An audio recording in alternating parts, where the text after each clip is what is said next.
अस्सलाम वालेकुम guys, welcome back to my YouTube channel. आज की हम इस वीडियो में हम जानेंगे फ्रांस की अमेजिंग स्कॉलरशिप। जैसा कि आप जानते हैं कि फ्रांस यूरोपियन कंट्री है जो आपको शेंजन वीज़ा प्रोवाइड करता है और मल्टीपल स्कॉलरशिप्स आपको देता है। उसके साथ साथ आपको लिविंग कॉस्ट भी आपको इजीली आप उसको बेयर कर सकते हैं।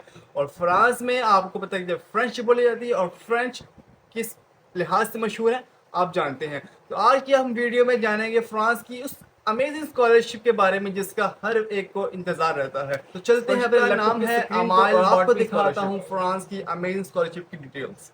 तो सबसे पहले आपने अपने ब्राउजर पर ओपन करना है, अमाइल बॉट में स्कॉलरशिप लिखना है और आपके सामने फर्स्ट वेबसाइट लॉगिन हो जाएगी और आपके सामने फर्स्ट वेबसाइट आएगी जिसका नाम है www.sciencespo.france। लेकिन इसको ओपन करने से पहले हम नीचे की वेबसाइट पे क्लिक करेंगे इधर, और ये इसका इंटरफेस इस तरह का शो होगा जिसमें आपको डिटेल सारी मिल जाएगी। तो स्कॉलरशिप समरी के बारे में लेवल ऑफ स्टडी है अंडर ग्रेजुएट और मास्टर्स के लिए। तो ये सबसे अमेजिंग स्कॉलरशिप जो फ्रांस बैचलर को भी प्रोवाइड कर रहा है। ये one of the best scholarship है जो बैचलर को भी दे रहा है, वैसे मास्टर की स्कॉलरशिप वो मुहैया करता है।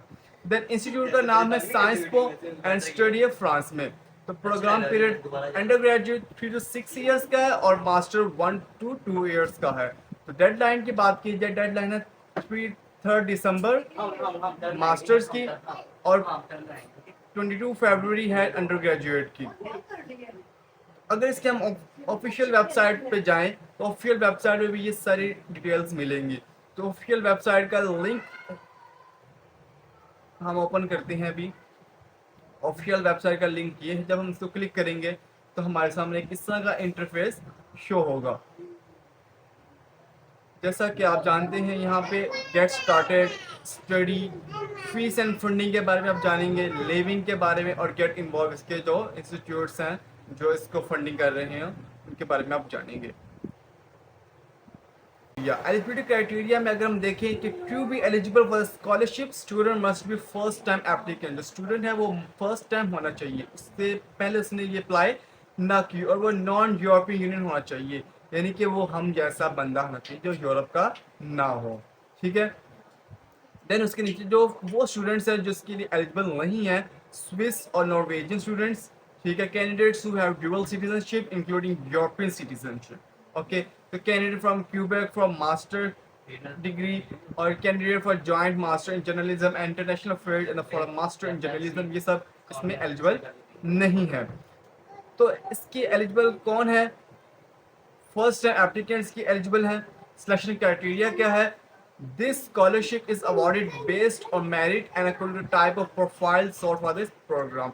आप जिस प्रोग्राम में आपने अप्लाई करना है उसका सिलेक्शन क्राइटेरिया अलग होगा। मेरिट बेस पे इसका सिलेक्शन होगी और दूसरी आपकी प्रोफाइल के बेस पे इसका सिलेक्शन होगी। Amount and length of scholarship क्या है? बैचलर डिग्री प्रोग्राम के बारे में, तो बैचलर के लिए है the Emile Boutmy scholarship is awarded to students arriving in a Sciences स्कोप for their first of studies. A tuition grant 14,720 euro per year. सबसे मजे की बात बैचलर को दी जा रही है वो 14,720 यूरो पर ईयर दी जा रही है अंडर ग्रेजुएट को, और tuition grant 9,500 euro per year for 3 years of undergraduate programme.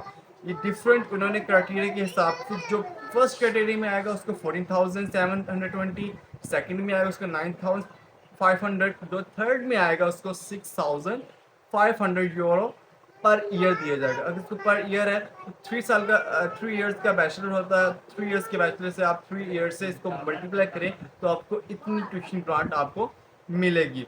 ठीक है। If you do not validate your academic year your scholarship will be lost. अगर आप अपने एकेडमिक ईयर को वैलिडेट नहीं करते तो आपकी जो स्कॉलरशिप है वो लॉस्ट हो जाएगा।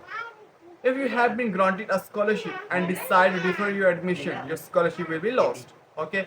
During the year abroad, third year undergraduate scholarship recipient will retain their tuition fee grant. Okay. तो मास्टर लेवल के लिए बात की जाए, अमाइल बॉटनी प्रोग्राम में tuition grant of 13,100 euro per year. ठीक है। उसको पर ईयर तो 2 इयर्स का होता है मास्टर, तो उसके हिसाब से आप उसको अरेंज कर लें।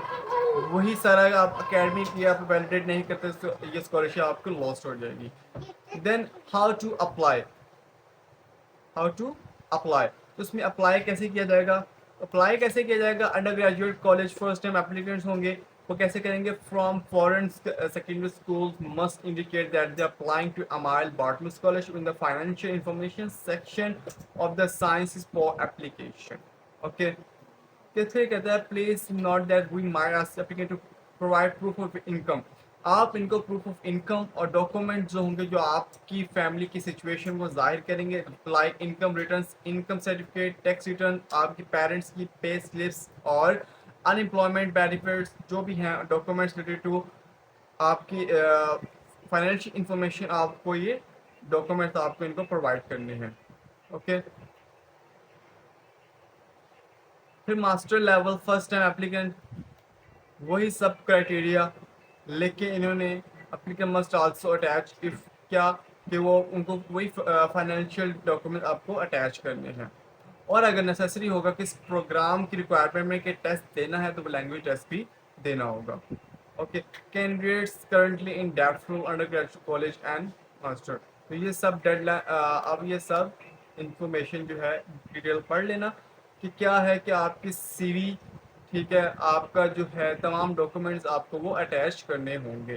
जो टोटल फैमिली की इनकम है वो यूरोस में होनी चाहिए। लाइक अगर आप स्कॉलरशिप का एलिजिबल होना है तो आपको कम से कम अपनी फैमिली की इनकम शो करवानी ताकि आपको स्कॉलरशिप मिल सके। फिर आता है please note if you have already been refused the amount Boutmy. ये सबसे बात एक सुनने वाली और समझने वाली है कि अगर आप अमाउंट बॉटमी स्कॉलरशिप से पहले रिजेक्ट हो चुके हैं तो ये पॉसिबल नहीं है कि आप दोबारा अप्लाई करें। तो बेहतर है कि अपने डॉक्यूमेंट्स को प्रिपेयर करें, अच्छे से तैयार करें और बेहतरीन अंदाज से अप्लाई करें ताकि आप रिफ्यूज़ ना हो। क्योंकि अगर आपके पास सिर्फ एक ही चांस है, आप इसी साल अपने अप्लाई करना है तो इस साल अप्लाई करें और रिजेक्ट ना हो बल्कि एक्सेप्ट हो। अगर आप रिजेक्ट होते हैं तो आप अगले साल से स्कॉलरशिप अप्लाई नहीं कर सकते। ओके, तो ये सब था इसकी इंफॉर्मेशन। तो डेडलाइन की बात की जाए तो डेडलाइन है मास्टर की 1 दिसंबर और अंडर ग्रेजुएट की 22 फरवरी।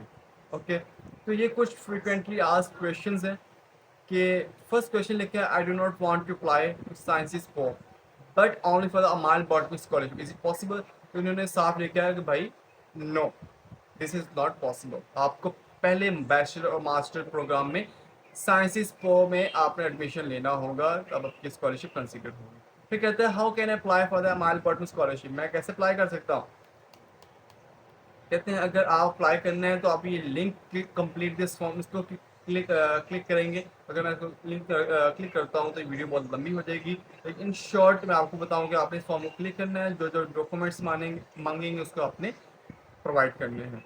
ओके, फिर कहता है I am registered student at Sciences Po, मैं apply for the Emile Boutmy scholarship, no to be registered must be first time applicant. इन्होंने साफ कहा है कि आप फर्स्ट टाइम एप्लीकेंट्स होने चाहिए। ये सब क्वेश्चन हैं, आप ये सब पढ़ लेना। और ये था हमारा फ्रांस की अमाइल बॉटनी स्कॉलरशिप की डिटेल्स। अगर आपको अच्छी लगी हो तो इस अप्लाई करें, डॉक्यूमेंट को अच्छे से तैयार करें और अप्लाई करें। क्योंकि अगर आप फर्स्ट टाइम रिजेक्ट हो जाते हैं तो नेक्स्ट ईयर से आप इसके लिए एप्लीकेबल नहीं है। उम्मीद करता हूँ आपको ये वीडियो अच्छी लगी होगी। अगर अच्छी लगी है तो लाइक करें, सब्सक्राइब करें, कमेंट करें। और अगर आपको ये डिटेल्स अपने डीएम में चाहिए, लिंक आपको डीएम में चाहिए तो नीचे डिस्क्रिप्शन में भी दिया है और मेरे इंस्टाग्राम अकाउंट इसका लिंक नीचे डिस्क्रिप्शन में है, जाके उधर डीएम करना, आपको वो लिंक मिल जाएगा। और ये सब इन्फॉर्मेशन मेरे व्हाट्सएप चैनल और व्हाट्सएप ग्रुप में भी अवेलेबल है जिसका लिंक नीचे दिया है, ताकि ज्वाइन करें और लोगों के साथ शेयर करें। उम्मीद करता हूँ आप स्कॉलरशिप में अप्लाई करेंगे और मन लगा कर अप्लाई करेंगे। अल्लाह आपका हामी व नासिर। Thank you.